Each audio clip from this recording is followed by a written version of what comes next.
সূরা কাউসার যে কোনো দিশাহীন, গালিপ্রাপ্ত, সমাজে যারা লাঞ্ছিত বঞ্চিত, সমাজে যারা অপমানিত, সমাজে যারা নির্যাতিত, তাদেরকে সান্ত্বনা দিচ্ছে।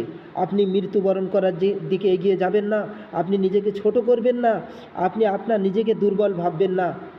সূরা কাউসার আপনার জন্যই সান্ত্বনা। একটা ওয়ার্ড বাই ওয়ার্ড আমরা জেনে নিই এবং সেটা নামাজে তেলাওয়াত করি, তাহলে নামাজেও তৃপ্তি পাবো। আর সত্যিকার অর্থে আমরা আমাদের নিজেদের যে দুর্বল ভাবছি বা অক্ষম ভাবছি তা একেবারে দূরীভূত হয়ে যাবে। সূরা কাউসার আপনার জন্যে, আপনি দুঃখিত, আপনার জন্যে সান্ত্বনা। দেখুন কি বলছে। أعوذ بالله من الشيطان الرجيم بسم الله الرحمن الرحيم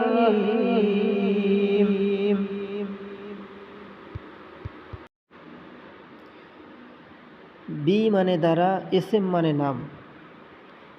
নামের দ্বারা শুরু করছি। কার নাম? আল্লাহ। আল্লাহ শব্দের অর্থ আইনদাতা। তিনি কে? আর রহমান, তিনি দয়াময়। আর রহিম, তিনি অতি দয়ালু।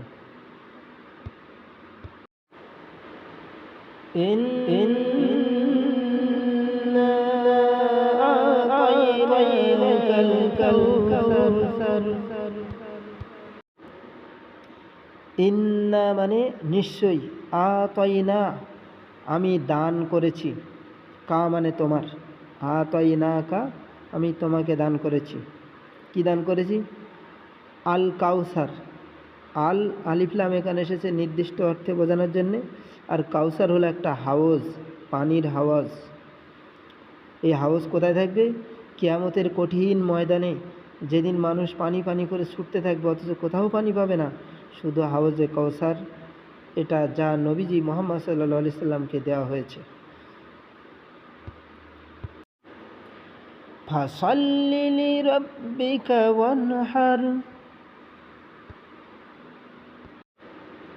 2 নম্বর আয়াত বলছে ফা মানে সুতরাং, সল্লি মানে নামাজ পড়ো, লি মানে জন্যে, রব্বি মানে প্রতিপালক, রব মানে প্রতিপালক, আর কা মানে তোমার, তোমাদের প্রতিপালকের জন্যে নামাজ পড়ো।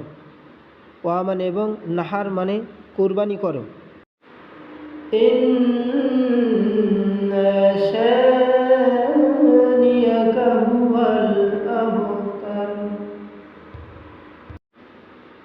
3 নম্বর আয়াত বলছে ইন্না মানে নিশ্চয়ই, শানিয়াকা তোমার গালিদাতা। শানিয়াকা, শানিয়া শব্দের অর্থ গালিদাতা, আর কা মানে তোমার, তোমার গালিদাতা। হুয়া মানে সেই ব্যক্তি, আল আবতার নিসন্তান, হাটখুড়ো হলো সেই ব্যক্তি। অর্থাৎ নিশ্চয়ই তোমার গালিদাতা, যে ব্যক্তি তোমার গালিদাতা সেই হাটখুড়ো। এই সূরা থেকে আমরা যে শিক্ষা অর্জন করতে পারি, মূলত এই সূরায় সমাজের বুকে যারা অবহেলিত, গালিপ্রাপ্ত, আল্লাহর দিন মানার জন্যে যারা লাঞ্ছিত বঞ্চিত, আল্লাহর দেওয়া বিধান মেনে চলার জন্য যারা সমাজে অপমানিত, তাদেরকে আল্লাহ পাক সান্ত্বনা দেওয়ার উদ্দেশ্যে এই সূরা অবতীর্ণ করেন। নবীজি মুহাম্মদ সাল্লাল্লাহু আলাইহি সাল্লাম যখন আল্লাহর বিধান প্রতিষ্ঠা করার আন্দোলন করছিলেন মক্কা শহরে, সে সময় যারা তার বিরুদ্ধে ছিল তারা গালি দিতে লাগলো।